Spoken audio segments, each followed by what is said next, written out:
Hello my dear students, स्वागत है आप सभी का। तो चलिए आज बात करेंगे क्लास 12 वेब एप्लीकेशन कोड 803 के बारे में। और यहाँ पे वेब स्क्रिप्ट जावास्क्रिप्ट की बात हो रही है। आइए जानते हैं कि आपके लिए जावास्क्रिप्ट क्यों इंपॉर्टेंट है और आज हम क्या डिस्कस करेंगे इन सब के बारे में। जैसा कि मैंने आपको पहले ही बताया था कि जावास्क्रिप्ट से अगर देखा जाए यूनिट 3 से क्लास 12 के बोर्ड एग्जामिनेशन में, तो टोटल 30 मार्क्स के क्वेश्चन यहाँ पे पूछे जाते हैं। और 30 मार्क्स बहुत वेटेज रखता है इस जगह पे, अगर आप ध्यान से देखेंगे तो। ठीक है, जिसमें से 9 मार्क्स के तो आपके एमसीक्यूज हो जाएंगे, 6 नंबर के तो 2 मार्क्स के क्वेश्चन आ जाएंगे, 3 नंबर के 1 मार्क्स के क्वेश्चन और 12 मार्क्स के 4 मार्क्स के 3 क्वेश्चन यहाँ पे पूछ लिए जाएंगे। तो ये आपके लिए इंपॉर्टेंट है और इसलिए आपको इस यूनिट पे ज़्यादा कंसंट्रेट करना चाहिए। पिछले 2 वीडियो में मैंने आपको क्या क्या बताया था, ये ज़रा उसको जाने। एज पर सिलेबस अगर आप ध्यान से देखेंगे तो यहाँ पे दिया हुआ था, पहला टॉपिक था जावा स्क्रिप्ट रिव्यू। ये क्लास 12 का सिलेबस है जो मैंने अभी ओपन कर रखा है। जैसा कि आप देख सकते हैं ये क्लास 12 का ही करिकुलम है, करिकुलम फॉर क्लास 12 2024-25। ठीक है, तो 24-25 के करिकुलम में जैसा कि आप देख पा रहे हैं कि यहाँ पे आपको जावा स्क्रिप्ट रिव्यू करना था और फिर आपको functions, string, math, array object, events और केस स्टडीज़ के बारे में डिस्कस करना था। तो आज का जो वीडियो है वो इसके ऊपर है, ये हमने ऑलरेडी आपसे डिस्कस कर रखा है। तो चलिए आपका ज़्यादा टाइम नहीं लेते हैं और सीधा टॉपिक पे आते हैं। सबसे पहले हम बात करेंगे फंक्शंस के बारे में, यूजर डिफाइंड फंक्शंस के बारे में।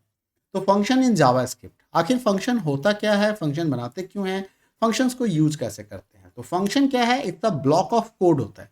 कई सारे कोड को, स्टेटमेंट्स को एक जगह पे ब्लॉक की तरह लिखते हैं, ग्रुप कर देते हैं। That will executed when someone calls it, मतलब जब आप वो एक्सिक्यूट तभी करेगा जब आप उसको कॉल करोगे, बिना कॉल किए फंक्शन आपका एक्सिक्यूट नहीं करता है। फंक्शंस के साथ क्या होता है, with a function we can give a name to the whole block. ये जो मैंने बताया था ब्लॉक ऑफ कोड, इस पूरे कोड को एक नाम दे दिया जाता है और इसी नाम को फंक्शन का नाम कहा जाता है, जिसके थ्रू हम उसको रिफरेंस कर सकते हैं, एक्सेस कर सकते हैं anywhere in our program. Functions is the core component of understanding JavaScript. किसी भी जावास्क्रिप्ट को समझने के लिए या किसी भी लैंग्वेज की बात हम करें, प्रोग्रामिंग लैंग्वेज की बात करें, तो वहां पे फंक्शन काफी इंपॉर्टेंट कंपोनेंट होता है। आइए जानते हैं कि फंक्शन बनाते कैसे हैं। अगर आपको फंक्शन बनाना होगा तो आप फंक्शन कैसे बनाएंगे। इसके लिए आपको फंक्शन का जो नॉर्मल सिंटैक्स होता है उसमें सबसे पहले फंक्शन कीवर्ड यूज करते हैं, फिर आप एक फंक्शन का नाम डिसाइड करते हैं, फिर आप ओपन पैरेंथेसिस देते हैं, फिर लिस्ट ऑफ पैरामीटर्स आते हैं, क्लोज पैरेंथेसिस होते हैं, ओपन कर्ली ब्रैसेस होते हैं, और फिर वो सारे स्टेटमेंट्स आ जाते हैं जिसको आपने as a body of function लिखना होता है, और एट लास्ट रिटर्न स्टेटमेंट होता है। इसके बाद क्लोज कर्ली ब्रैसेस होता है। ध्यान रखना है कि फंक्शन और रिटर्न दोनों ही यहाँ पे क्या है, कीवर्ड है। फंक्शन का काम होता है ये बताना, function keyword is use to declare the function, कि भाई आप एक फंक्शन लिखने जा रहे हैं। And return statement is use, या return keyword is use to return a value from the function, और it is use to terminate the function. एक फंक्शन के अंदर में एक जीरो या जीरो से अधिक पैरामीटर्स हो सकते हैं। जो पैरामीटर्स होते हैं एक्चुअली फंक्शंस को अगर काम करना है और कोई वैल्यू चाहिए तो इट रिक्वायर्स सम पैरामीटर्स। तो नंबर ऑफ पैरामीटर्स जो है वो जीरो भी हो सकता है और जीरो से अधिक भी हो सकता है। फंक्शन की बॉडी के अंदर में, जिसे हम बॉडी ऑफ फंक्शंस कहते हैं, आप जितना चाहें उतना स्टेटमेंट्स यहाँ पे लिख सकते हैं। इवन कि you can declare your own variable inside the function and that variable become the local to the function. वो फंक्शन का लोकल वेरिएबल कहलाएगा। अगर किसी फंक्शन में रिटर्न स्टेटमेंट नहीं लिखा हुआ है, अगर रिटर्न स्टेटमेंट लिखा हुआ है तब तो वो वैल्यू रिटर्न करेगा जो आप रिटर्न करवा रहे हैं। बट अगर कोई फंक्शन में रिटर्न स्टेटमेंट नहीं लिखा हुआ है ना, तो ऐसे केस में वो फंक्शन हमेशा एक अनडिफाइंड वैल्यू रिटर्न करता है। Then value will going to be return, है ना। एम्प्टी रिटर्न स्टेटमेंट अगर लिखा हुआ है तो उस केस में वो क्या करेगा, अनडिफाइंड वैल्यू रिटर्न करेगा। जैसे यहाँ पे total equal to x plus y लिखा हुआ है। अब अगर एक्स भी न्यूमरिक है, वाई भी न्यूमरिक है, यानी कि एक्स भी इंटीजर है, वाई भी इंटीजर है, तो ऐसे केस में जो टोटल होगा वो भी हमारा इंटीजर वैल्यू बनेगा, और ये जो वैल्यू रिटर्न कर रहा है कि इंटीजर वैल्यू रिटर्न करेगा ये फंक्शन। एग्जांपल के तौर पे जैसा कि आप देख पा रहे हैं यहाँ पे एक फंक्शन लिखा गया, फंक्शन का नाम लिखा गया add, means we want to add the two numbers. तो this is the function keyword, this is the name of the function and there are two parameters X and Y. Means क्या है इस parameter का, कि when add function is going to be call, जब इसको use करेंगे तो इसको दो वैल्यू हम पास करेंगे, and whatever the two values we are given that is going to be stored in x and y, और इसकी वैल्यू को ऐड करेंगे और वो वैल्यू टोटल के पास जाएगा और टोटल हमारा ये रिटर्न कर देगा। ठीक है, कॉलिंग ऑफ फंक्शन, फंक्शन को कॉल कैसे करते हैं। A function can be called by writing the name of the function with arguments inside the parenthesis. जैसा कि अभी मैंने आपको बताया, आपको फंक्शन का नाम लिखना है और उसको आर्गुमेंट्स पास करना है। एग्जांपल के तौर पे ऐड 10, 15, तो 10 कॉमा 15, 10 जो है वो x बनेगा और 15 जो है वो y बनेगा और इसका आउटपुट क्या आ जाएगा यहाँ पे 25। ये हमें क्या रिटर्न करेगा 25, क्योंकि 10 प्लस 15 क्या होता है 25 होता है। We can call the function without passing the parameters also. जैसे कि इस फंक्शन को पैरामीटर्स चाहिए थे, ऐड फंक्शन को पैरामीटर्स चाहिए थे, लेकिन आप विदाउट पासिंग द पैरामीटर्स भी फंक्शन को कॉल कर सकते हैं। इस केस में क्या होगा कि ये आपको not a number value return करेगा, है ना, they will set to the undefined. उस केस में पैरामीटर्स की वैल्यू क्या हो जाएगी, जो एक्स एंड वाई है यहाँ पे, इसकी वैल्यू अनडिफाइंड हो जाएगी, क्योंकि आपने जब इस फंक्शन को कॉल किया इस तरीके से, तो now you are not giving the any value, तो इसको कोई इनिशियलाइजेशन नहीं होगा, तो ये अनडिफाइंड होगा।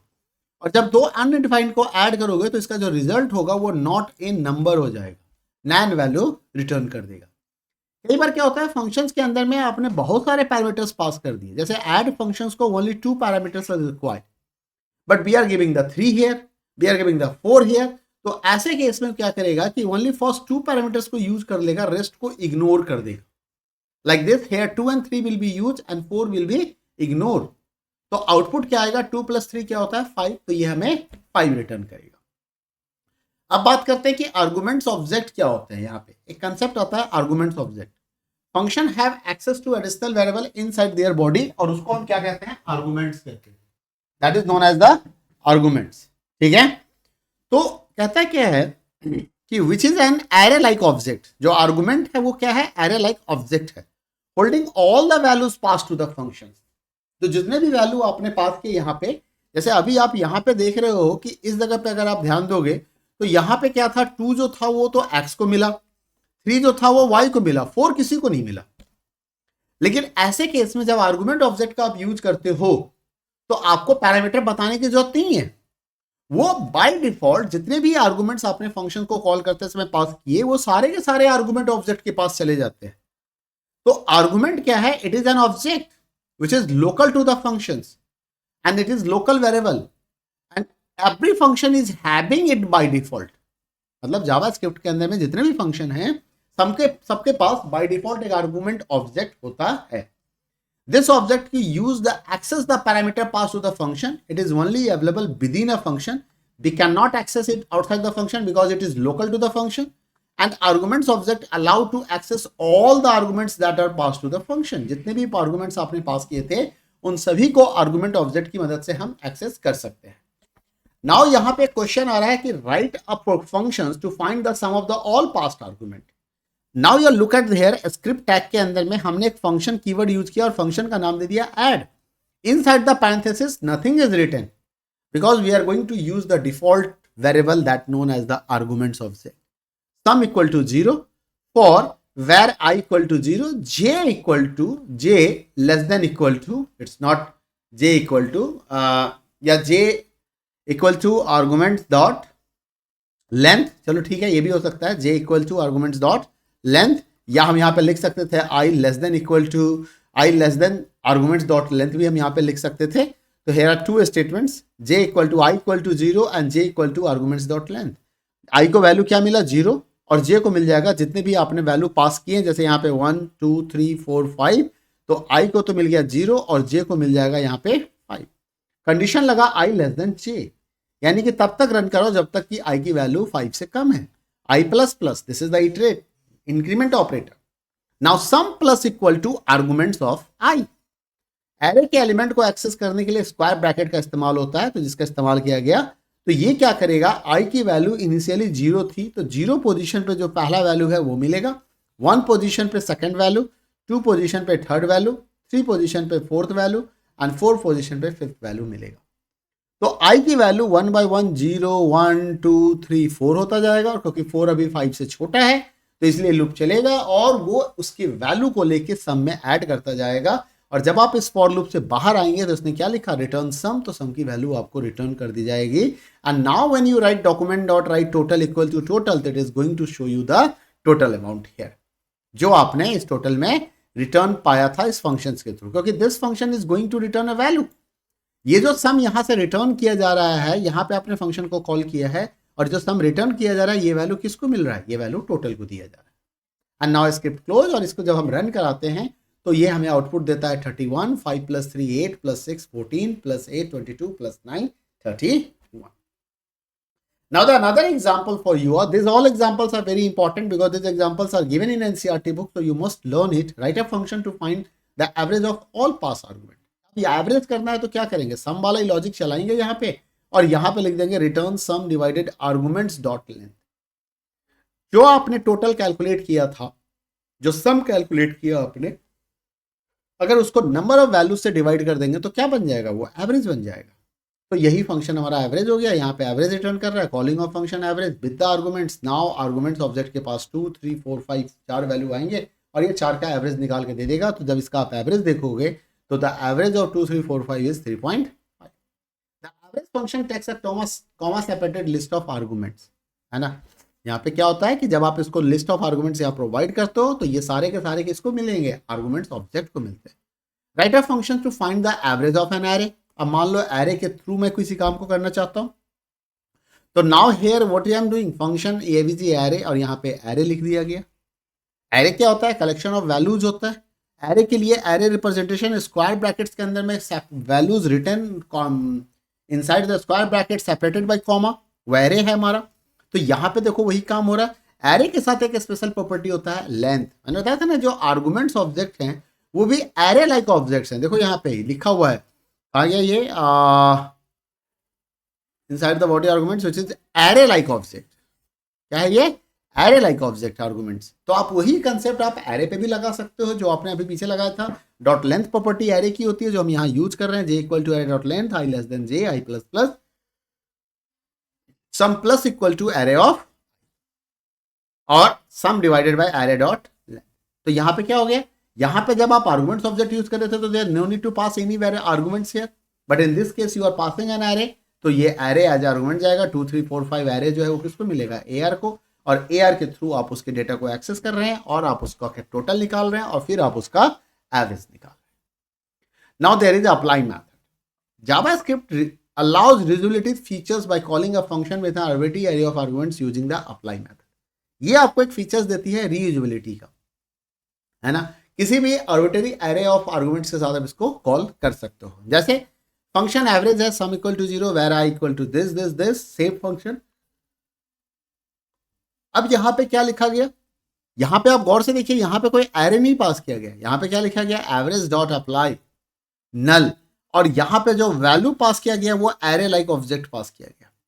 मतलब कि मैंने कंसेप्ट आर्गुमेंट्स का यूज किया। अगर आप ऊपर देखेंगे तो यहाँ पे आर्गुमेंट्स के केस में आप इसे कुछ नहीं दे रहे थे और यहाँ पे कोई स्क्वायर ब्रैकेट का इस्तेमाल नहीं हो रहा था, इस जगह पे नहीं था, ठीक। एरे के केस में जब आपने किया तो यहाँ पे आपने स्क्वायर ब्रैकेट का इस्तेमाल किया क्योंकि आप एरे आर्गुमेंट पास कर रहे थे। अब मैं चाहता हूं कि मैं पास तो एरे आर्गुमेंट करूं लेकिन फंक्शन में लिखूं आर्गुमेंट्स वाले कंसेप्ट पे, तो ऐसे केस में हमें अप्लाई लगाना पड़ता है। तो AVG dot apply null comma square bracket 2 3 4 5 separated by comma close the square bracket, and this function is also going to work and it is also going to calculate the average of array with the help of the arguments भी हम कर सकते हैं। तो ये सारे function आपको याद होने चाहिए। एनोनिमस फंक्शंस क्या होते हैं, एनोनिमस ऐसे पर्सन को बोलते हैं जिसका कोई नाम नहीं होता है, जो अननोन होता है, जिसको हम जानते नहीं है। तो ऐसा फंक्शन जिसका कोई नाम नहीं है, does not have any name, that function is called anonymous function। In JavaScript, we generally use the function keyword followed by a name to declare the function। Generally हम function keyword के बाद function का नाम लिखते हैं, but here in this the name is the omitted। These functions are often used in the situation where you don't need to use the function outside its immediate context। कई बार ऐसा होता है ना कि आप एक फंक्शन बनाना तो चाहते हो बट आप नहीं चाहते हो कि इसका हम फ्यूचर यूज करेंगे, हम इसको बार बार यूज करेंगे। तो ऐसे केस में हम फंक्शंस विदाउट नेम बना देंगे जिसे हम एनोनिमस फंक्शन करेंगे। लिखने का तरीका है var average equal to this is a variable equal to this, because this function is going to give you value also, return a value also, and var equal to sum equal to 0, and now you are calculating this and this। So whatever the value you are returning from here with the help of this return statement, that value is given to the avg variable। okay, तो semantically equivalent to the function average। ये average ऐसा ही function है but difference ये है कि इस function का नाम नहीं होता इसलिए हम इसको कॉल नहीं कर सकते हैं, तो ये ऑटोमेटिकली यहां पे कॉल हो जाएगा अपने आप। और जो भी आर्गुमेंट्स लेंथ वैल्यू मिलेगा, जो भी आपने यहाँ पे आर्गुमेंट्स अगर पास कर दिया तो वो वैल्यू को क्या करेगा, ये ऐड कर देगा। रिकर्सिव फंक्शन, रिकर्सिव फंक्शन क्या होता है, जब फंक्शंस खुद को ही कॉल करने लगे। Uh functions allows to call function recursively in JavaScript, हम रिकर्सिवली कॉल कर सकते हैं। Dealing with the tree structure, जब ट्री स्ट्रक्चर्स में कोई डेटा होता है, जैसे डॉक्यूमेंट ऑब्जेक्ट मॉडल के थ्रू एडवांस लेवल पे हम इसका काम करते हैं, तो हम यहाँ पे रिकर्सिव फंक्शन यूज करते हैं। जैसे एक छोटा सा एग्जांपल यहाँ पे आपके बुक के अंदर दिया गया था, वही एग्जांपल मैंने लिखा हुआ है कि काउंट कैरेक्टर्स, मतलब नंबर ऑफ कैरेक्टर्स काउंट करने एलिमेंट के अंदर में से अगर number of character element type node type equal to 3 है तो नोड वैल्यू डॉट लेंथ वो रिटर्न कर देगा। अदरवाइज क्या कर रहा है, वेर काउंट 0 हो गया, एक चाइल्ड आई की 0 चाइल्ड और चाइल्ड इक्वल टू एलिमेंट कर दिया यहाँ पे, मतलब यहाँ पे वेरिएबल डिक्लेयर कर रहा है। यहाँ पे क्या कर रहा है, child equal to element dot child node this and i plus plus और count plus count char child, ये इसको क्या कर रहा है, काउंट कैर फंक्शन को यहाँ पे कॉल किया गया। ये काउंट कैर एक ही नाम है फंक्शन का, यहाँ पे स्पेस आ गया बाय मिस्टेक, स्पेस नहीं आएगा तो काउंट कैर इस फंक्शन को दोबारा ये क्या कर रहा है, कॉल कर रहा है। तो अगर नोट टाइप 3 है तब तो ये यहीं से रिटर्न कर देगा, अदरवाइज वो उसको काउंटिंग करते रहेगा और लास्ट में रिटर्न काउंट कर देगा। इनर फंक्शंस क्या होते हैं, a function declared inside the another functions, किसी फंक्शंस के अंदर में अगर आपने कोई फंक्शन बना दिया तो उसे हम इनर फंक्शंस कहते हैं। There is a feature of the nested functions also कि they can access their variables in their parent functions. Parent function scope का जो भी वेरिएबल होगा उसको वो इनर फंक्शन यूज कर सकता है। जैसे बेटर एग्जांपल नीडेड, एक फंक्शन है, यहाँ पे एक वेरिएबल ए है एंड यहाँ पे इस फंक्शन के अंदर अब आपने एक फंक्शन बनाया वो मोर देन ए, और यहाँ पे आप क्या कर रहे हो, इस वाले ए को यूज कर रहे हो, तो this a is the local to parent, so it is accessible for this function also. Okay, इसके बाद आता है प्री डिफाइंड फंक्शन। दो तरह के फंक्शंस होते हैं, कुछ फंक्शन जावास्क्रिप्ट में आपके लिए बना के रखा है और कुछ फंक्शन आप बनाते हो। The function which is given by the JavaScript, those are known as the predefined functions, and the function which is created by the user यानी कि B people, those are now known as the user defined function. तो JavaScript के पास कई built in functions हैं, उसमें से कुछ functions मैं आपको बता दूं, ये ऑलरेडी हमने डिस्कस किया हुआ है। alert box that is used to create the alert box and it's having only one OK button, it is used for the passing the message, तो आपको उस OK पे क्लिक करना और आगे प्रोसीड करना। It is just like for giving the information, some necessary information to the user. Alert box को use कैसे करते हैं बता रखा है स्क्रिप्ट के अंदर। देखो फंक्शन के अंदर में लिखा हुआ है alert hello close script body input type this button this, and यहाँ पे क्या लिख दिया, on click call my function, on click call my function, and function का नाम क्या है, माई फंक्शन। तो जैसे आप इस बटन पे क्लिक करेंगे ये वाला फंक्शन कॉल हो जाएगा और एक मैसेज देगा हेलो, इस तरह का एक मैसेज आएगा। Confirm message, confirm dialog box पर भी आपको बताया था कि कंफर्म डायलॉग बॉक्स का काम क्या होता है, कंफर्मेशन करना। It's have a 2 button okay and cancel. अगर आपने ओके पे क्लिक किया तो उसे ट्रू माना जाएगा, अगर आपने कैंसिल पे क्लिक किया तो उसे फॉल्स माना जाएगा। And this function will return the Boolean value. जैसे कि आप देख सकते हो यहाँ पे button on click my function को कॉल किया गया और माई फंक्शन के अंदर में यहाँ पे इनर डॉट एचटीएमएल का कंसेप्ट शायद यूज किया गया होगा। Yes, inner dot inner HTML का कंसेप्ट यूज किया गया। मतलब क्या करना चाह रहे हैं, हम जब इस बटन पे क्लिक करेंगे तो इस पैराग्राफ के अंदर की वैल्यू चेंज हो जाएगी और जो हम चाहते हैं वही वाली वैल्यू यहाँ पे डिस्प्ले होगी। सॉरी, नॉट हेयर, सॉरी, यहाँ पे PID डेमो लिखा हुआ है इस जगह पे, इस दोनों पैराग्राफ के बीच। तो फंक्शन वेरिएबल एक्स एक फंक्शन बनाया गया, नाम दिया गया my function, r equal to confirm, यहाँ पे कन्फर्म डायलॉग बॉक्स आ गया, प्रेस अ बटन। अगर आर ओके है मीन्स ट्रू वैल्यू है आर की वैल्यू, क्योंकि आपने अगर यहाँ पे ओके बटन दबाया होगा तो डेफिनेटली इसके पास ट्रू वैल्यू आया होगा, बट अगर आपने कैंसिल बटन दबाया होगा तो इसके पास फॉल्स वैल्यू आएगा। तो अगर आर की वैल्यू ट्रू है तो मैसेज एक्स को क्या दे दिया, you pass okay, otherwise message दे दिया you pass cancel, you pressed okay and you press cancel. और ये एक्स वाली वैल्यू हम किसको दे रहे हैं, document dot gate element by ID demo, यानी कि डेमो के थ्रू हमने इस पैराग्राफ के एलिमेंट को सर्च किया और उसमें क्या लिख दिया, डॉट इनर एचटीएमएल एक्स, यानी कि उसके अंदर वैल्यू क्या डाल दो, एक्स की वैल्यू डाल। ठीक है, जैसे click here button to display the confirm, अब आपने ट्राई बटन पे क्लिक किया, प्रेस बटन ओके पे क्लिक करोगे, यहाँ पे क्या आ जाएगा, यू प्रेस्ड ओके, और अगर कैंसिल पे क्लिक किया तो मैसेज क्या आ गया, यू प्रेस्ड कैंसिल। प्रॉम्प्ट, अभी आपको मैंने 2 बताए थे डायलॉग बॉक्स, एक अलर्ट और एक कंफर्म। अलर्ट का काम है मैसेज को दिखाना, कंफर्म का काम है आपसे कुछ कंफर्मेशन लेना, किसी चीज के लिए परमिशन या कंफर्मेशन लेना। प्रॉम्प्ट का काम है आपसे वैल्यू इनपुट लेना।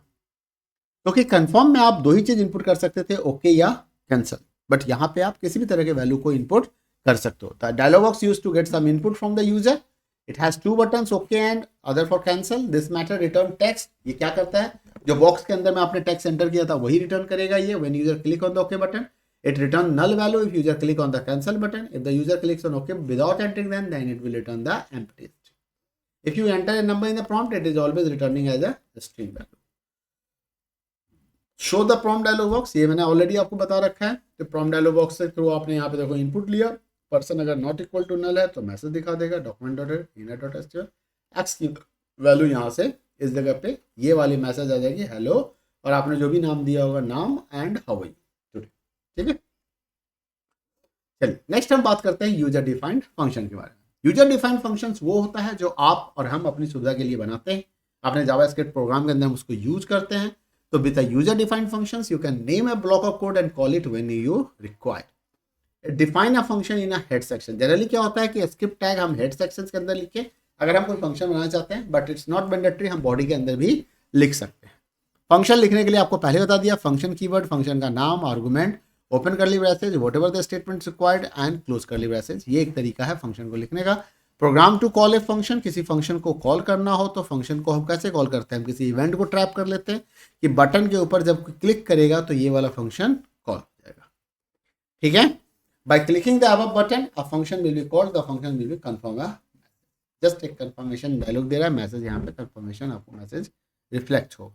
जैसे आपने जैसे क्लिक किया, by clicking the button function will called and function will confirm a message, this page says this okay or can.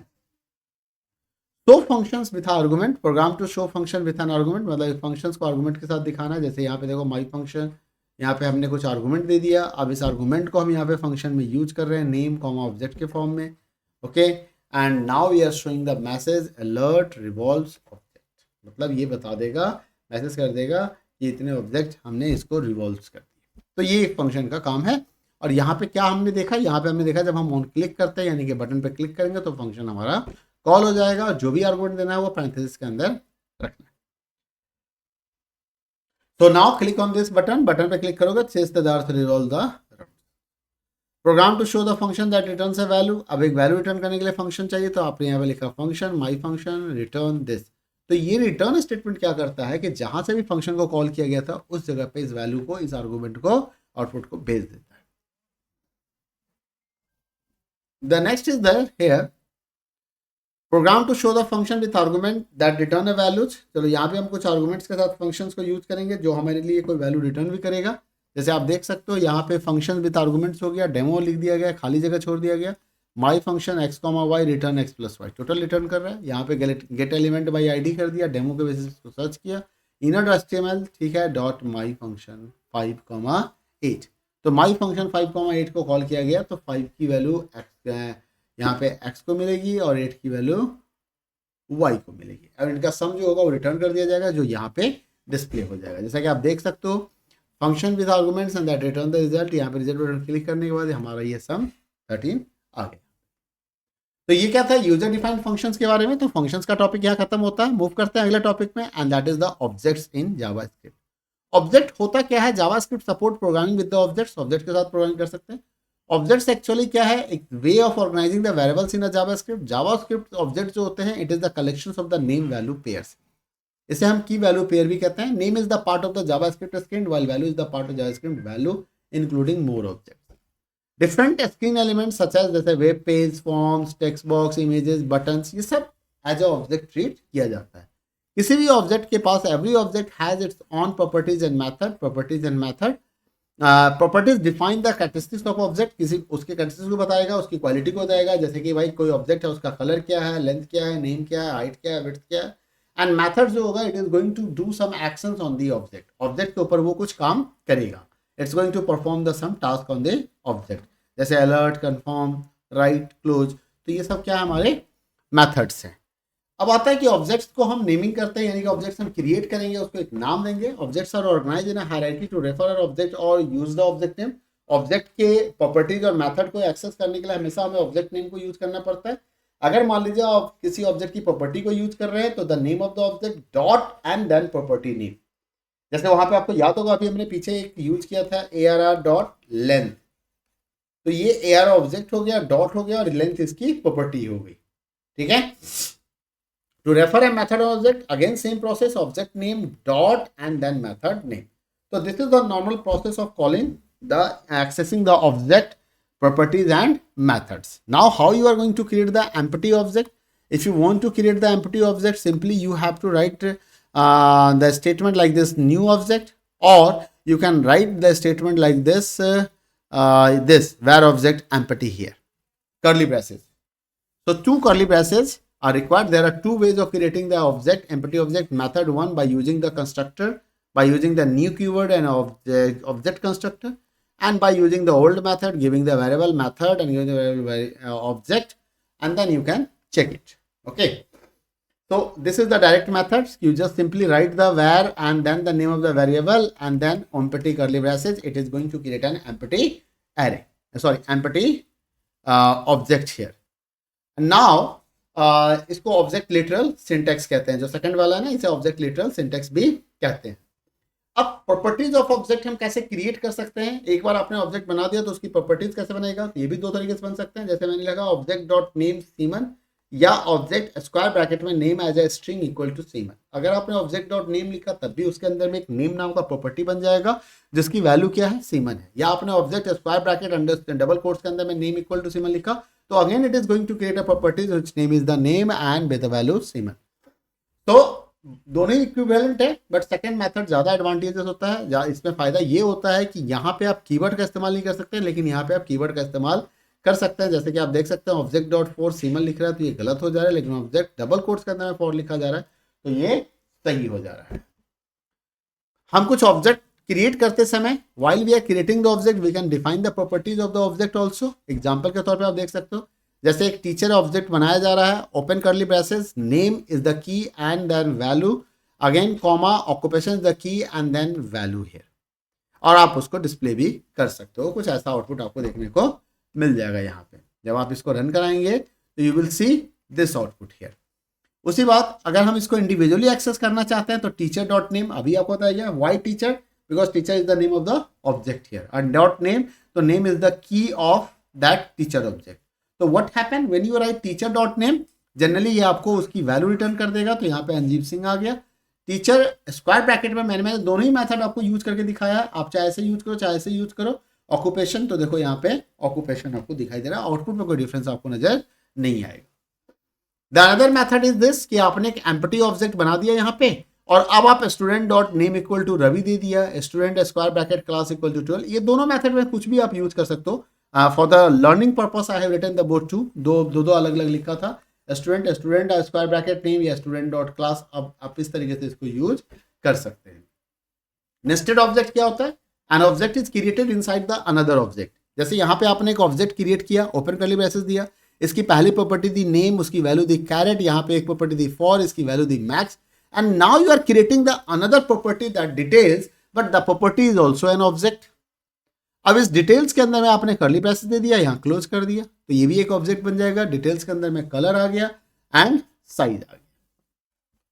Attribute access can be change together, मतलब कई बार क्या होता है, जैसे हम नेस्टेड हम बना दिए तो नेस्टेड के केस में हम एक्सेस कैसे करेंगे भाई?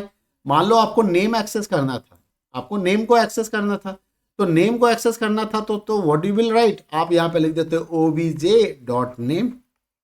आपको इस फॉर को एक्सेस करना था, आप लिख देते हो obj square bracket for. For co dot में मत यूज करना क्योंकि वो कीवर्ड भी है, कंफ्यूज हो जाते हैं। ठीक है, तो आप ऐसे यूज कर लेते हैं। लेकिन इस कलर को कैसे यूज करें, तो अब आपको ये देखना होगा कि कलर किसके अंदर में, डिटेल्स के अंदर में, डिटेल्स किसके अंदर में, ऑब्जेक्ट के अंदर में। ये कुछ इस तरीके से लिखा जाएगा, ऑब्जेक्ट डॉट डिटेल्स डॉट क्या है यहाँ पे, कलर। तो ये क्या करेगा, डिटेल्स का कलर निकाल के देगा जो डिटेल्स ऑब्जेक्ट के अंदर था।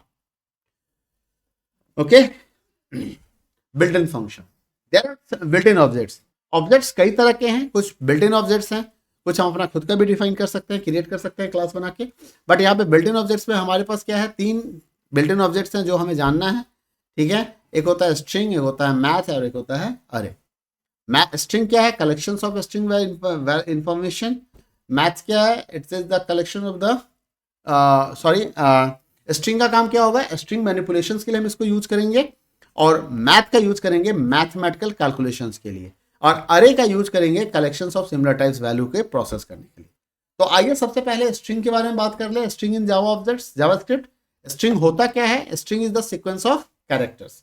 जब बहुत सारे कैरेक्टर्स को आप जमा करोगे तो क्या बनेगा? स्ट्रिंग बनेगा। They are sequence of unicode character, जो यूनिकोड कैरेक्टर्स हैं उसके सीक्वेंस होते हैं, और ये 16 बिट नंबर्स में रिप्रेजेंट होते हैं। किसमें रिप्रेजेंट होंगे? ये 60 बिट्स नंबर में रिप्रेजेंट होते हैं, 16 बिट्स का होता है ये, ठीक है। It's a single character can be represented. अगर आप एक कैरेक्टर रिप्रेजेंट करना चाहते हो तो आपको स्ट्रिंग का लेंथ क्या रखना पड़ेगा? 1 रखना पड़ेगा, ओके,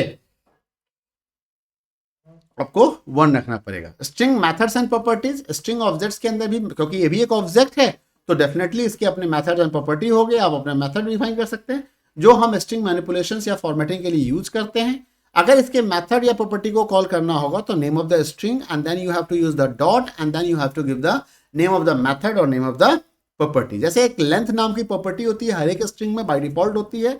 तो मान लो यहाँ पे हेलो डॉट लेंथ, तो ये आपको क्या रिटर्न कर रहा है? ये आपको 5 रिटर्न कर रहा है, ठीक है। तो it will give the length of the hello string. किसी भी स्ट्रिंग का लेंथ हम पता कर सकते हैं।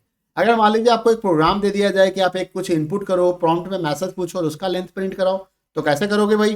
तो आपने बॉडी के अंदर में आए, length of the given string निकालना है, आपने एक स्क्रिप्ट में प्रॉम्प्ट लगा दिया, एक स्ट्रिंग इनपुट कराया, वो वैल्यू आपका txt चला गया, document dot right the length of txt is txt dot length. Why txt dot length? Because txt is the string object, okay. जैसे आप उसको रन कराओ तो देखो यहाँ पे ये क्या कर रहा है, आपसे एक मैसेज ले रहा है, मैंने इनपुट कर दिया हेलो जावास्क्रिप्ट एंड मैंने ओके पे क्लिक किया, तो length of the given string, the length of the hello JavaScript is 16। इसने 16 को काउंट कर लिया। यहाँ पे ये स्पेस को भी काउंट करेगा, इन सारी चीजों को ये काउंट करेगा यहाँ पे। Now there are so many string methods are given, these are the important. Exam में क्वेश्चन आता है। एक सबसे पहला मेथड है यहाँ पे index of. Index of method क्या करता है? First occurrence of the text in a string return करेगा। उस स्ट्रिंग के अंदर में आप किसी चीज को अगर ढूंढ रहे हो तो उसका जो सबसे पहला इंडेक्स नंबर होगा वो रिटर्न करता है। और ध्यान रखना इंडेक्स हमेशा 0 से स्टार्ट होता है, 0 1 2 3 4 5 6, ओके। तो now you can see it here कि जैसा कि आप देख सकते हो यहाँ पे हेलो जावा स्क्रिप्ट एक स्ट्रिंग है। हेलो जावा स्क्रिप्ट एक स्ट्रिंग के अंदर से हमने इंडेक्स ऑफ जावा पूछा कि जावा का इंडेक्स बताओ, जावा कहां से स्टार्ट हो रहा है? तो इसने क्या बताया? जावा 6 पोजीशन से स्टार्ट। अगर इसी में मैं लिखता कि भाई मुझे हेलो हेलो स्ट्रिंग के अंदर में, और मैंने यहाँ पे लिखा होता index of L, index of L, तो ये मुझे बता देता है एल कहाँ पे मिलेगा, 0 1 2, तो ये मुझे 2 रिटर्न करता है। फर्स्ट ऑकरेंस हमेशा first occurrence given in string. एक प्रोग्राम भी दे दिया गया यहाँ पे, जैसे कि आप देख सकते हो भाई, यहाँ पे click on the button to locate where the string is found, my function try it, इस पर क्लिक करेगा और ये मैसेज आएगा और यहीं पे वो मैसेज दिखेगा डेमो के अंदर में, hello welcome to my world, और यहाँ पे str के अंदर में hello welcome to my world है और str dot index of world लिख दिया गया, तो इसको सर्च करेगा, इसका फर्स्ट ऑकरेंस बता देगा, डेमो इनर डॉट एन की वैल्यू को वहाँ पे टाइप हो जाएगा। तो क्या मैसेज आया? Click dot locate the string specified value occurs try it, तो यहाँ पे मैसेज आ गया 21 पोजीशन पे। वो सेकंड मेथड एक है आपके पास मैच मेथड। तो मैच मेथड का क्या काम है? Match method is used to search a text in a string and return the text if found, otherwise return null. Match method क्या करेगा? उसको सर्च करेगा और अगर मिलेगा तो टेक्स्ट लौटाएगा, नहीं तो नल वैल्यू। अब जैसे आप यहाँ पे देखिए क्वेश्चन str दिया है नेस्टेड बेस पॉलिसी। अब यहाँ पे हम सर्च करें str डॉट मैच पॉलिसी, यहाँ पे पॉलिसी को मैच किया इस str के अंदर, यानी कि इस स्ट्रिंग के अंदर में।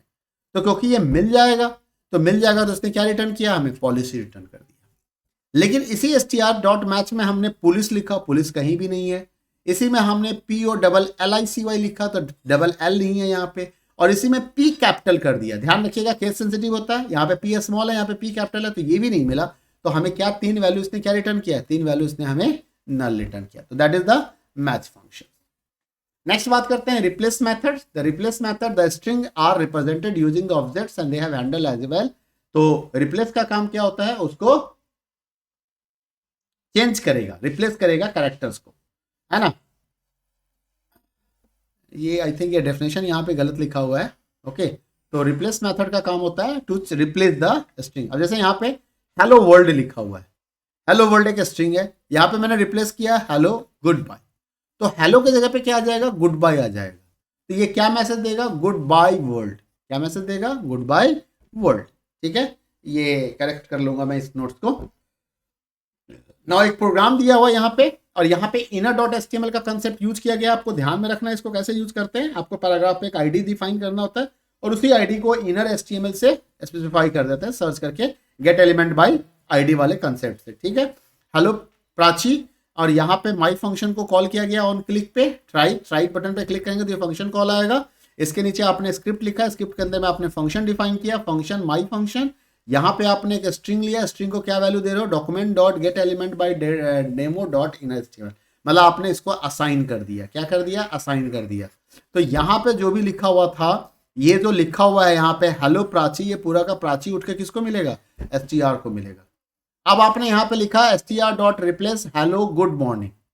हेलो किससे रिप्लेस हो गया, गुड मॉर्निंग से रिप्लेस हो गया। किसके अंदर का है, str के अंदर का। और फिर आपने उसको प्रिंट करा दिया, n को प्रिंट करा दिया, n में जो वैल्यू था। तो यहाँ पे देखो हेलो प्राची है, क्या लिखा हुआ है, हेलो प्राची। जैसे ही आपने इस बटन पे क्लिक किया, यहाँ पे आ जाएगा गुड मॉर्निंग प्राची। क्यों, क्योंकि वो रिप्लेस हो गया। Now there is a to upper case method, it is used to return the string in upper case, and to lower case method it is used to return the characters in a lower case। तो ये देखो hello आपका सारा small में लिखा हुआ है, to upper case किया तो हेलो कैपिटल में आ जाएगा, हेलो सारा कैपिटल में लिखा हुआ है, टू लोअर केस किया तो हेलो स्मॉल में आ जाएगा। अच्छा मान लो तुमने टू लोअर केस किया और ऑलरेडी लोअर में था तो वो लोअर में रह जाएगा। अच्छा ये बताओ, अगर मान लो यहाँ पे लिखा होता 1 2 3 हेलो, ठीक है, डॉट टू अपर केस, तब क्या होता भाई, अगर ये लिखा होता टू अपर केस तो 1 2 3 को कुछ नहीं होना था, बाकी सारे कैरेक्टर जो स्मॉल में थे वो क्या हो गए, अल्फाबेट्स हेलो में कैपिटल में कन्वर्ट हो जाएंगे। सम मोर मेथड्स आर गिवन हियर, इसके एग्जांपल्स यहाँ पे नहीं दिए, बता देता हूँ। सब स्ट्रिंग से क्या होता है, हम some set of characters string के अंदर से निकाल सकते हैं, पोजीशन देके दो स्ट्रिंग को ज्वाइन करने का काम हम कर सकते हैं कॉनकैट से, और स्लाइस से हम उसका सब एलिमेंट्स निकाल सकते हैं, सब पार्ट्स निकाल सकते हैं, दैट इज कॉल्ड स्लाइस। ठीक है, तो स्ट्रिंग मेथड के बाद अब हम पहुंच गए कहाँ पे, मैथ ऑब्जेक्ट पे। अब हम मैथ ऑब्जेक्ट के बारे में बात कर लेंगे, और हमारा टॉपिक क्या क्या रह रहा है यहाँ पे, हमने फंक्शंस डिस्कस कर लिया, हमने स्ट्रिंग डिस्कस कर लिया, और अब हमें अभी कहाँ पे हम मैथ ऑब्जेक्ट पे, फिर एरे और इवेंट के बारे में बात करेंगे। आधे घंटे में आई होप ये वीडियो खत्म हो जाना चाहिए मेरा। तो मैथ ऑब्जेक्ट क्या करता है, it's provide the methods to manipulate do the some mathematical calculation like absolute, log, power, random, round, sqrt etcetera. अब यहाँ पे कुछ फंक्शंस दिए गए हैं, इसको कॉल करने का तरीका क्या है, किसी भी मेथड को कॉल करना हो तो पहले मैथ लगाएंगे डॉट, और फिर मेथड का नाम लिखेंगे। जैसे राउंड मेथड को कॉल करना, राउंड क्या करेगा, नियरेस्ट इंटीजर की ओर लेके जाएगा, राउंड ऑफ करेगा। तो आपने यहाँ पे लिखा मैथ डॉट राउंड और नंबर दे दिया, जैसे मैथ डॉट राउंड 8.7896 दिया, तो ये क्या करेगा, आपने कुछ बताया नहीं कितने डिजिट पे राउंड करना है, तो इसने क्या करना है, ये सारे पॉइंट के बाद डिजिट को हटा देगा। अब 7 की वैल्यू क्या है, 5 या 5 से ज़्यादा है, 5 या 5 से ज़्यादा है, तो ऐसे केस में इसको राउंड अप किया और 8 को 9 में कन्वर्ट कर देगा। एग्जाम्पल भी देख सकते हैं, यहाँ पे आपने यहाँ पर राउंड फंक्शन को कॉल किया, ये वैल्यू आप किसको दे रहे हो, डेमो को दे रहे हो, तो यहाँ डेमो के पास एक वैल्यू आएगा, जैसे ट्राइट फंक्शन पे क्रिएट करेंगे, ये इसको राउंड करके हमें क्या करेगा, आउटपुट दे देगा 9, इसने 9 दे दिया। ये आप प्रॉम्प्ट के थ्रू भी कॉल कर सकते हो। The next is the random method. Random method का काम क्या है, रैंडमाइज नंबर जनरेट करना, एक रैंडम नंबर जनरेट करना। ध्यान रखना है कि रैंडम नंबर जब भी वैल्यू जनरेट करता है वो 0 से लेके लेस देन 1 की वैल्यू जनरेट करता है। यहाँ पे 0 तो ऐड हो जाता है लेकिन 1 इंक्लूड नहीं होता है, एक्सक्लूड होता है, तो लेस देन 1 इसलिए मैंने यहाँ पे लिखा है मैथ डॉट रैंडम। रैंडमली आप नंबर जनरेट करा सकते हो। तो जैसे यहाँ पे आपने लिखा फंक्शंस देखो, यहाँ पे बॉडी के अंदर में PID demo, click the button to display the number, button और क्लिक माई फंक्शन ट्राइट। अब आपने यहाँ पे लिखा document demo inner HTML math dot random, तो मतलब इस जगह पे आप एक वैल्यू पास करो रैंडम, तो इस बटन पे जैसे ही क्लिक करोगे ये आपको यहाँ पे एक रैंडम नंबर दे देगा। और आप जितनी बार क्लिक करोगे ना इस बटन पे, जैसे आपने एक बार क्लिक किया तो एक रैंडम नंबर मिला, अगली बार दोबारा क्लिक कर दो इस पर, आपको एक नया रैंडम नंबर मिल जाएगा, फिर से क्लिक कर दो, फिर से एक नया नंबर आपको मिलता जाएगा। मैक्स फंक्शन, मैक्स एंड मिन फंक्शन का क्या काम है, मैक्सिमम वैल्यू रिटर्न करना दिए गए सेट ऑफ वैल्यूज में से, और मीन फंक्शन का काम है मिनिमम वैल्यू रिटर्न करना दिए गए सेट ऑफ वैल्यूज में से। जैसे 5 और 10 के बीच का हाईएस्ट वैल्यू चाहिए तो यहाँ पे मैथ डॉट मैक्स कर दिया, लोएस्ट वैल्यू चाहिए तो मैथ डॉट मिन कर देंगे। ठीक है, सेम प्रोग्राम है, कंसेप्ट वही है, आप इसको वीडियो को पॉज करके रोक के आप समझ लेना इसको। मीन फंक्शन का काम क्या है, it's return the lowest value. जो भी सेट ऑफ वैल्यूज दोगे, जरूरी नहीं कि आप 2 ही वैल्यू दो, you can assign the multiple values, आप बहुत सारे वैल्यू भी यहाँ पे दे सकते हो। जैसे यहाँ पे PID demo click the button to return the lowest number, अब यहाँ पे ट्राइट बटन पे कॉल करेंगे तो ये फंक्शन कॉल हो जाएगा। यहाँ पे स्क्रिप्ट के अंदर में आपने फंक्शन लिखा, यहाँ पे एलिमेंट बाय आईडी डेमो किया, dot in student math dot mean 5,10, तो यहाँ पे वैल्यू आ जाएगा। अब 5 या 10 इस बटन पे क्लिक करोगे क्योंकि 5 जो है लोएस्ट है, तो इसका आउटपुट क्या आ जाएगा, 5 आ जाएगा। Now we are going to talk about the array object. ठीक है, तो हमारा ये भी हो गया, फंक्शंस हो गया, हमने क्या क्या टॉपिक डिस्कस कर लिए यहाँ पे, हमने यहाँ पे डिस्कस कर लिए। रिव्यू तो ऑलरेडी मैंने आपको बता ही रखा था। और अब हमारा 2-3 टॉपिक और भी हो गया, ये ऑलरेडी हो चुका है, ये हो चुका है, ये भी हो गया, ये भी हो गया। अब हम पहुंच चुके हैं एरे ऑब्जेक्ट पे कि एरे ऑब्जेक्ट्स क्या होता है। Array actually it is the special types of object, है ना, which use to store the multiple values of single in a single variable. एक ही वेरिएबल के अंदर में आप बहुत सारे वैल्यूज को स्टोर करते हो। जनरली क्या होता है कि अगर आपने एक वेरिएबल x इक्वल टू 5 लिखा, मान लो एक दूसरा नंबर भी चाहिए तो y इक्वल टू 10 लिखेंगे, और भी चाहिए तो z इक्वल टू 15 लिखेंगे। अब ये मल्टीपल वैल्यूज को मैं एक जगह कलेक्ट करना चाहता हूं, तो मैंने सिंपल यहाँ पे लिख दिया x 5, 10, 15। अब ये सारे के सारे एक ही वेरिएबल पे स्टोर हो गए, तो इसको प्रोसेस करना ईजी हो जाता है, इसको एक्सेस करना ईजी हो सकता है। अब एरे में जब आपने क्रिएट कर दिया तो इन सबका एक इंडेक्स वैल्यू हो जाएगा 0, 1, 2। अब अगर मैं x ऑफ 0 लिखूंगा तो ये मुझे 5 दे देगा, अगर मैं x ऑफ 1 लिखूंगा तो ये मुझे 10 दे देगा, अगर मैं x ऑफ 2 लिखूंगा तो ये मुझे 15 दे देगा। तो this way we can access the values also. तो that's why array is known as the special types of the object. ठीक है, to work they work like a regular objects, but they have one magic property they call length। जैसे आपने देखा string के साथ भी एक लेंथ प्रॉपर्टी होता है, और मैंने ऊपर पीछे एक आर्गुमेंट्स पर ऑब्जेक्ट भी बताया था फंक्शन में, वहां भी लेंथ होता है, because arguments is also the array like object. ठीक है, तो the length of the array जो होता है एक्चुअली वो साइज ऑफ द एरे बताएगा, और वो हमेशा 1 more than the highest index in the array होता है। लेंथ हमेशा एक ज्यादा होगा। जैसे मान लीजिए मैंने पूछा x डॉट लेंथ, तो ये मुझे क्या देगा, 3 देगा, क्योंकि 1, 2, 3। लेकिन इंडेक्स वैल्यू देखो 0, 1, 2, तो 2 से 1 ज्यादा मिलेगा, ये इसका मतलब होता है। How you are going to create the array.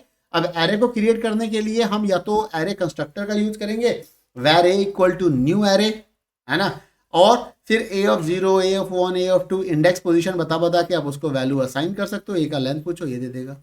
दूसरा तरीका क्या है जो अभी मैंने यूज किया था, आप यहाँ पे लिखो वेर एरे का नाम, assignment operator, square bracket, value 1, comma value 2, comma value 3, dot dot dot, आप जितने चाहो उतनी वैल्यू यहाँ पे दे दो, और लास्ट में स्क्वायर ब्रैकेट क्लोज कर दो। तो in this way also you can create the array and you can check the length property. Living and trailing comma at the end of array inconsistent across browser, so don't do it. मतलब ऐसा नहीं कि आप यहाँ भी comma डाल दे, dot dot डाल दे, ये गलत है, आपको जितना चाहिए उतना है। लेंथ वर्सेस हाईएस्ट इंडेक्स, ये मैंने अभी आपको बता दिया था कि जो लेंथ ऑफ एरे होता है वो more than 1 of highest index होता है। ठीक है, बट कई बार क्या होता है कि the array dot length is not necessary the number of items in the array. Length ये जरूरी नहीं है कि हमें वही चीज बताएगा कि एरे में उतने एलिमेंट्स हैं, एरे में उतने एलिमेंट्स हैं। ओके, ये हमें कभी नहीं बताएगा। तो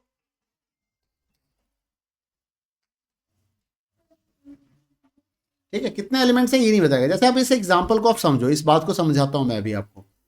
जैसे यहाँ पे वेर ए में डॉग, कैट, हैन 3 एलिमेंट हैं। आपने यहाँ पे देखो इसका इंडेक्स क्या है 0, इसका इंडेक्स क्या है 1, इसका इंडेक्स है 2। क्लियर। अब आपने यहाँ पे लिखा है ए ऑफ 100 फॉक्स, तो मतलब ये कर दिया कि आपने इतने स्पेस के बाद एक 100 नंबर इंडेक्स पोजीशन पे आपने एक वैल्यू डाल दिया फॉक्स। अब जब आप एरे का लेंथ पता कर रहे हो तो ये आपको 101 दे रहा है। ये आपको क्या दे रहा है, 101 दे रहा है। ये जो लॉजिक है ये चीज यहां पे, the length of array is 1 more than the highest index. अब क्योंकि इस एरे का हाईएस्ट इंडेक्स 100 हो गया तो इसलिए लेंथ इसने 101 दिया। इसी जगह पे दूसरा चीज कह रहा है कि एरे का जो लेंथ प्रॉपर्टी है वो जरूरी नहीं है कि वो नंबर ऑफ आइटम्स बताए। आइटम्स तो 4 ही है इसके अंदर में, आइटम तो 4 ही हैं, बट लेंथ जब पूछ रहे हैं तो 101 दे रहा है। नॉन एग्जिस्टेंस एरे इंडेक्स, अगर कोई ऐसा नॉन एग्जिस्टेंट इंडेक्स को आप एक्सेस करोगे तो वो हमेशा अनडिफाइंड वैल्यू देगा। क्या देगा वो, अनडिफाइंड वैल्यू देगा। क्यों भाई, अब इसी जगह पे मैं मान लो लिखता हूं ए ऑफ 3, ए ऑफ 3 पे तो कुछ भी नहीं है, तो क्या देगा मुझे, ये अनडिफाइंड वैल्यू, कुछ वैल्यू ही नहीं है इसके पास, है ना, क्योंकि आपने कुछ असाइन नहीं किया है। यहाँ पे क्लियर है ये। नाउ एरे क्रिएट करना, हमने एरे क्रिएट कर दिया। यहाँ पे एक वेर एरे क्रिएट कर उसको एप्पल बनाना दे दिया, and with the help of the for loop i0 i less then fruits dot length i plus plus, right, fruits of i br, तो इसकी अलग अलग वैल्यू को हमने प्रिंट करा दिया यहाँ पे, एप्पल बनाना फ्रूट आ गया यहाँ पे output. Traversal of array, we can iterate over an array using the following loop. आपको अगर एरे के अंदर डाटा को एक्सेस करना है, मैनिपुलेट करना है, प्रोसेस करना है, तो you can go with this loop for i equal to 0 i less than array dot length, जो भी एरे का नाम है वो लिखो, और i प्लस प्लस, और जो भी काम इसके ऊपर करना आप वो यहाँ पे कर सकते हो। जैसे sum and average of 5 numbers stored in array अगर मान लो निकालना था, तो हमने क्या किया यहाँ पे, स्क्रिप्ट एक नंबर एरे क्रिएट किया, इसमें 5 वैल्यू दे दिया, टोटल 0, एक लूप चला दिया i0 i less than num dot length i plus plus. अब यहाँ पे मैंने नंबर को प्रिंट करा दिया और नंबर ऑफ i को क्या किया, यहाँ पे टोटल में ऐड करता गया, टोटल 0 था, ये ऐड होता जाएगा। लास्ट में आपने इसका एवरेज निकालना था, तो average equal to total divide num dot length कर दिया, तो ये एवरेज कैलकुलेट हो जाएगा। यहाँ से मैंने टोटल और एवरेज दोनों को प्रिंट कर दिया, जैसे कि आप देख सकते हो यहाँ पे, program to display the element of array with total average, यहाँ पे number 1, number 2, number 3, number 4, number 5, तो ये सारे नंबर आ गए, इसके टोटल हो गए 43, इसके एवरेज हो गए 8.6। कुछ एरे मेथड्स हैं जो हम यूज करते हैं, कई सारे एरे मेथड्स हैं, इससे क्वेश्चन आता है बोर्ड एग्जाम में। कॉनकैट, कॉनकैट का फंक्शंस का काम है, दो एरे को ज्वाइन करना है। जैसे स्ट्रिंग में कॉनकैट यूज करोगे तो दो स्ट्रिंग को ज्वाइन कर देगा, एरे में एरे को ज्वाइन कर देगा। एक फ्रूट्स, एक वेजिटेबल्स, एक ग्रेन्स नाम का हमारे पास 3 एरे है, यहाँ पे लिखा फ्रूट्स डॉट कॉनकैट। अगर सिर्फ वेजिटेबल्स ज्वाइन करना होता तो हम यही रुक जाते, बट मैं तो चाहता हूँ कि वेजिटेबल के साथ साथ ग्रेन्स भी ज्वाइन हो जाए सबके साथ, तो यहाँ पे आपने वेजिटेबल्स को ग्रेन लिख दिया, तो 1 2 3 ये तीनों एरे ज्वाइन हो जाएगा। तो apple, orange, cucumbers, carrot, radish, wheat and maize, ये सीक्वेंस बनेगा यहाँ पे जब ये ऐड हो जाएगा। जब आप इस बटन पे क्लिक करते हो तो क्लिक करने के बाद देखो आपको क्या मिलता है। एप्पल ऑरेंज फर्स्ट एरे हो गया, कुकुम्बर कैरेट रेडिस ये सेकंड एरे हो गया, wheat and maize third array हो गया। ठीक है, pop it's going to remove the last element from the array and उसको रिटर्न कर देता है। जो सबसे आखिरी एलिमेंट होता है उसको ये रिटर्न करेगा, डिलीट भी कर देता है, रिमूव करके आपको बता भी देता है। जैसे यहाँ पे नेम जॉन थे, तो यहाँ ने नेम डॉट पॉप कर दिया, तो ये क्या करेगा, इस वजह से एलाइस को हटा देगा। अब अगर मैं इस नेम को चेक करूंगा तो देखोगे इसमें एलिस नहीं दिखेगा, है ना। इस पर जब आपने क्लिक किया तो यहाँ पे जॉन, मैरी, ओवल और एलिस खत्म हो गया। पुश क्या करेगा, पॉप की तरह पॉप हटा रहा होता है, पुश ऐड कर देता है, और ये भी लास्ट में ही ऐड करता है। ये कहाँ ऐड करेगा, लास्ट में ही ऐड करेगा। जैसे यहाँ पे देखो माई फंक्शन ऑन क्लिक, ये मैं बार बार नहीं बता रहा क्योंकि ऑलरेडी सेम कॉन्सेप्ट हमने ऊपर से नीचे तक यूज किया। अब यहाँ पे जॉन, मैरी, ओलिवर, एलिस है, मैंने चेक कर लिया भाई कौन कौन से एरे में एलिमेंट हैं, फंक्शंस आ गए हमारे। यहाँ पे मैंने बोला जूली को पुश कर दो इसके अंदर में, और फिर मैं नेम को चेक कर रहा हूँ। और जरा प्रोग्राम को देखते हैं। अब यहाँ पे पहले से करेंट एलिमेंट इन एरे क्या क्या है, जॉन, मैरी, ओलिवर, एलिस। जब आपने इस बटन पे क्लिक किया तो अब क्या होगा, इसके अंदर में देखो यहाँ पे जूली भी आ गया। करंट एलिमेंट ये था, लेकिन नया एलिमेंट जुड़ के क्या बन गया, जूली भी यहाँ पे दिखाई दे रहा है। रिवर्स मेथड क्या करेगा, ये add a new element eight the end of the array, sorry ये ऐड नहीं करेगा, ये रिवर्स कर देगा। ये नोट्स में मिस्टेक आ गया, reverse the order of elements in the array, उल्टा कर देगा उसके ऑर्डर को। ओके, तो जैसे कि देख सकते हो यहाँ पे elements before reverse, click buttons, and यहाँ पे मैंने प्रिंट करा दिया एरे को, कहाँ गया, हाँ ठीक है, यहाँ पे मैं एलिमेंट बिफोर प्रिंट कराऊंगा और यहाँ पे मैं लेटेस्ट वाले एरे को प्रिंट कराऊंगा। तो एक जगह आईडी एलिमेंट, एक जगह आईडी डेमो है।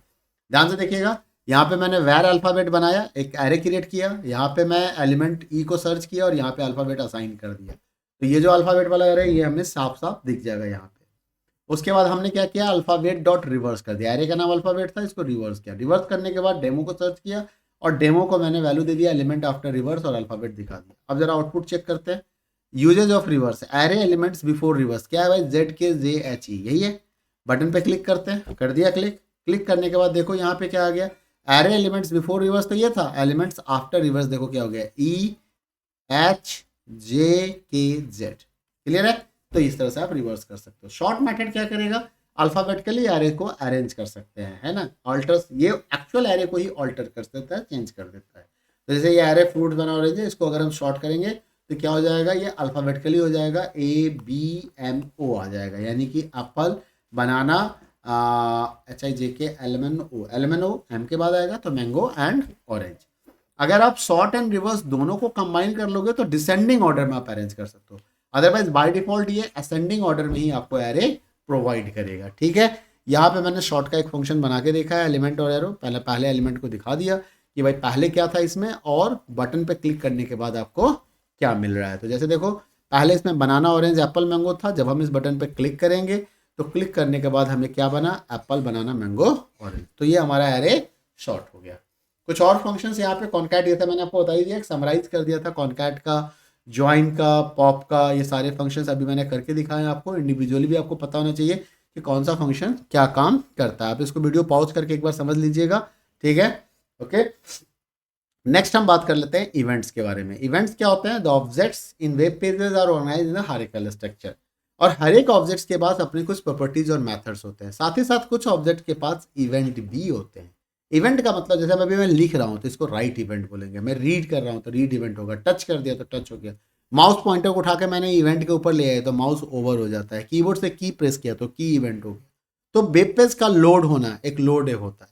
अब उस इवेंट को हैंडल करने के लिए, events are the thing that happen usually user actions associated with an object. Event को हैंडल करने के लिए कुछ सेट ऑफ कमांड्स होता है जो उस एक्शन के रिस्पॉन्स में जवाब देगा। आपको किसी ने आवाज लगाया तो आप क्या करते हो? आप रिप्लाई देते हो। तो आवाज लगाना एक इवेंट था और रिप्लाई उसका रिएक्शन हो गया, तो हैंडलर हो गया वो। तो क्या क्या इवेंट हो सकते हैं? मोस्ट कॉमनली जो इवेंट यूज होते हैं, on load occurs when page load in a browser, on unload occurs just before the user exits the page, on mouse over occurs when you point to an object, किसी object पे mouse को point करोगे, mouse out जब उस जगह से, जैसे अभी मेरा माउस ओ पे है, मैं ओ से बाहर निकल गया तो माउस आउट हो गया, ओ पे आ गया तो माउस ओवर हो गया। ऑन सबमिट, सबमिट बटन पे क्लिक कर दिया। ऑन क्लिक, मैंने किसी ऑब्जेक्ट के ऊपर क्लिक किया है, यहाँ पे जाके क्लिक का काम किया है।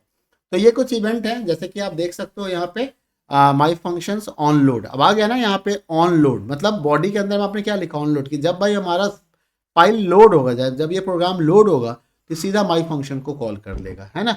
तो that is the event link. देखो प्रोग्राम लोड होते मेरे पास आ गया welcome to loaded browser, okay, event handling. When button is click, अब हम चाहते हैं कि जब बटन क्लिक हो तो मेरा ये वाला फंक्शन कॉल हो। अब यहाँ पे क्या है, आपने लिख दिया ऑन क्लिक, कि जब इस बटन पे क्लिक होगा तो माई फंक्शन को कॉल करो। माई फंक्शन में आपने क्या एक मैसेज दे दिया इनर एचटीएमएल और गेट एलिमेंट बाई आईडी की मदद से कि आपको वहाँ पे हेलो वर्ल्ड दिखाना है। तो यहाँ पे क्या होगा, जैसे हम इस बटन पे क्लिक करेंगे, जैसे हमने क्लिक किया तो इसने क्या किया, यहाँ पे हेलो वर्ल्ड दिखा दिया, ठीक है। Now the last topic is the case studies. Case studies के अंदर में क्या है, केस स्टडी जैसे यहाँ पे दो केस स्टडीज आपको दिए गए हैं आपके बुक के अंदर में। एक ऑनलाइन शॉपिंग, इससे रिलेटेड भी क्वेश्चन आता है, ध्यान से पढ़ लीजिएगा। ऑनलाइन शॉपिंग, यहाँ पे ऑनलाइन शॉपिंग वेबसाइट्स के सिनेरियो को समझाया जा रहा है। ऑनलाइन शॉपिंग का मतलब क्या हो गया, जहाँ पे आप ऐसा साइट्स जहाँ पे आपको प्रोडक्ट परचेज या सर्विस को इंटरनेट के थ्रू आप परचेज कर सकते हो। तो e shopping is the form of electronic business. ये क्या है, एक बिजनेस है which allow the consumer directly buy goods और service from a seller over the internet using web browser. इसके कई सारे नाम हैं, इसको ई वेब स्टोर कहते हैं, ई शॉप कहते हैं, ई स्टोर कहते हैं, इंटरनेट शॉप कहते हैं, वेब शॉप कहते हैं, वेब स्टोर कहते हैं, ऑनलाइन स्टोर कहते हैं, ऑनलाइन स्टोर फ्रंट कहते हैं, वर्चुअल स्टोर भी कहते हैं। आज के समय में ऑनलाइन शॉपिंग जो है कुछ ज़्यादा ही पॉपुलर हो गया, क्योंकि पीपल के लिए बड़ा कन्वीनियंट और इजी हो जाता है। दुकानदार के पास जाके बार्गेन करने की टाइम किसके पास है, यहाँ पे आपके पास ऑलरेडी डिस्काउंट होता है। अलग अलग साइट्स हैं, वहाँ से जाके आप डिस्काउंट दे सकते हैं अपने कंफर्टेबल के हिसाब से। रात में भी देख सकते हैं, सुबह भी देख सकते हैं, तो एनी टाइम आप विजिट कर सकते हैं। मार्केट में जाना होता है तो हमें इस टाइम डिसाइड करना होता है कि अभी जाएंगे कल जाएंगे ऐसे। The student can use the concept of JavaScript for designing commercial. आप एक कमर्शियल वेबसाइट बना सकते हो। आपको जो अगर ऑनलाइन वेबसाइट बनाना होगा तो क्या क्या करना चाहिए, एक सबसे पहले होम पेज बनाना होता है।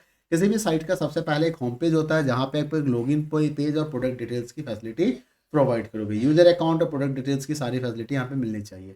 यूजर यहाँ पे लॉगिन कर सकता है, रजिस्टर कर सकता है वेबसाइट्स पे अपने अपने चॉइस के हिसाब से, ठीक है। रजिस्ट्रेशन पेज में एक जावास्क्रिप्ट आपको रजिस्ट्रेशन पेज की प्रोवाइड करना पड़ेगा, जहाँ पे यूजर वैलिडेशन चेक करना है कि उसकी मेल आईडी वैलिड है या नहीं है। आफ्टर लॉगिन पेज में क्या होगा, आपका एक नया पेज खुल जाएगा with the other page which will display about the product and transaction details. फिर सेशन, जब भी यूजर लॉगिन करता है तो एक नया सेशन स्टार्ट हो जाना चाहिए, है ना। सेशन का टाइम आउट लगा सकते हैं, time set out log out कर सकते हैं। कोई बहुत देर तक आइडल मोड में आ गया तो आप वहाँ से बाहर निकाल सकते हैं। आइडल मोड का मतलब होता है कि सिस्टम खोल के बैठा हुआ, काम कुछ नहीं कर रहे हैं, साइट ओपन है बट काम कुछ नहीं कर रहा है, तो वो आइडल फेज चला जाता है।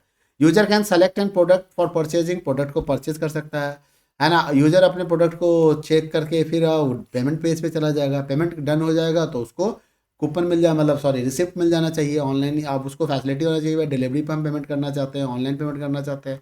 ऑनलाइन पेमेंट अगर करता है तो सिक्योर ट्रांजेक्शन की फैसिलिटी देनी पड़ेगी, एक रिसिप्ट जनरेट करना होगा और वो कंबाइंड ट्रांजेक्शन उसके मेल आईडी पे हमें उसे डिस्पैच कर देना होगा, यूजर को भेजना पड़ेगा। इस तरह से आप वेबसाइट्स का सारा काम कर सकते हैं, और ये वेबसाइट आपको कहीं ना कहीं होस्टिंग करवाना पड़ेगा। होस्टिंगर और बहुत सारे होस्टिंग सर्विस प्रोवाइडर हैं। दूसरा था designing a website for your school, this is the case study 2। तो दिस इज़ द मतलब आप के लिए बड़ा चैलेंजेस काम है। आप अपने स्कूल का एक वेबसाइट बनाएंगे जहाँ पे सारे कंटेंट दिखाएंगे। School website provide a unique additions to the curriculum. आपके करिकुलम में मतलब स्कूल के लिए हर एक स्कूल का एक वेबसाइट होना चाहिए। तो एज अ डेवलपमेंट पेज आपको क्या करना है, student and teachers to discuss the kinds of material they want to add on this site. पहले डिसाइड करो कि क्या क्या ऐड करना है। एक स्कूल का इन्फॉर्मेशन, जनरल इन्फॉर्मेशन आप डाल सकते हो, टेलीफोन नंबर, उसके रूल्स रेगुलेशंस है ना, स्कूल के बाउंड्रीज है, हिस्ट्री, मिशन, अवार्ड्स, इंटरेस्ट क्या है। उसके बाद आप स्कूल की पॉलिसी डिफाइन कर सकते हो, उस पर साइट्स पे डाल सकते हो। उसके बाद आप कैलेंडर ऑफ इवेंट्स बता सकते हो कि क्या क्या इवेंट्स आने वाले हैं, अपकमिंग इवेंट्स क्या क्या है, क्या क्या इवेंट्स हो गए, उसके नोटिफिकेशन का व्यवस्था सकते हो। एक्स्ट्रा करिकुलर एक्टिविटीज़ है तो वो भी आप यहाँ पे ऐड कर सकते हो। न्यूज़ लेटर्स के बारे में आप बता सकते हो, क्या क्या न्यूज़ लेटर आर्टिकल्स बच्चों ने कुछ डाला, उसके message, principal message, director message, vice principal message, कुछ पेरेंट इन्वॉल्वमेंट्स, पेरेंट्स ने कुछ ऐसा काम किया है, पेरेंट की तरफ से कोई फीडबैक लेना है ना, कुछ फॉर्म भरवा सकते हैं उनसे। और बहुत सारे हम लिंक्स दे सकते हैं सो दैट कि टीचर्स उस रिसोर्सेज को यूज़ करके अपने टीचिंग मटेरियल्स को तैयार कर सकते हैं, बच्चा उसको एक्सेस कर सके, या आप स्कूल से रिलेटेड और भी डिटेल इन्फॉर्मेशन लिंक के थ्रू प्रोवाइड कर सकते हो। तो नाउ द यूनिट 3 यानी कि वेब स्क्रिप्ट्स वाला जो यूनिट था आपका, ये हमने यहाँ पे ख़त्म कर लिया। तो ऑलमोस्ट सारे टॉपिक्स हमने आपसे डिस्कस कर लिए। तो आपके टोटल 3 वीडियो बने हैं इस जावास्क्रिप्ट पे। इसका हम देखते हैं एक वन शॉट भी बनाने की मैं कोशिश करूँगा। अभी आपका एग्ज़ाम होने वाला है, उससे पहले ही करूँगा। एंड नाउ अब हमारे 3 यूनिट और रह गए हैं जो आपके साथ डिस्कस करना है, यूनिट 4, और उसके बाद आपका आता है यूनिट 2 और यूनिट 1। तो ये जो एनसीईआरटी बुक की मटेरियल्स है वहीं से हम डायरेक्ट डिस्कस करेंगे इसके बारे में, ठीक है, और वहीं पे हम इसको करेंगे। तो चलो, वीडियो पसंद आए तो वीडियो को लाइक कर देना, शेयर ज़्यादा से ज़्यादा शेयर करो। देखो जितना ज़्यादा व्यू होगा उतना ज़्यादा वीडियो बनाने में मज़ा आता है। चलो मिलते हैं अगले वीडियो में, तब तक के लिए अपना ख्याल रखिए। Bye bye, take care.